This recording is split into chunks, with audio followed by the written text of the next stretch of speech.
నందిని బట్టలు washing machine లో తల తల మెరవాలి. ఓకే అత్తమ్మ.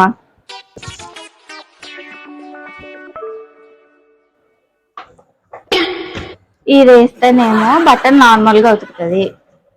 ఒక పని చేద్దాం, తలతలా మెరవాలనుంది కదా, ఇది వేద్దాం. ఎందుకంటే ఇల్లు ఊడ్చేటప్పుడు తలతలా మెరిసిపోతుంది కదా ఇల్లు.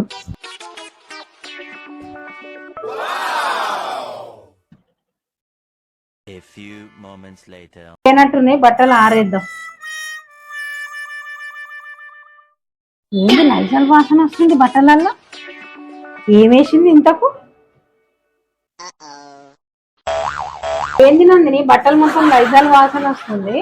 అంటే మీరు తల మెరవాలన్నారు కదా, మనం ఇల్లు తుడిచినప్పుడు లైజాల్ వేసి తుడిచినప్పుడు తెల్లగా మెరుస్తుంది. అందుకే బట్టల్లో కూడా తెల్ల మెరవాలని బట్టల్లో కూడా వేసాను.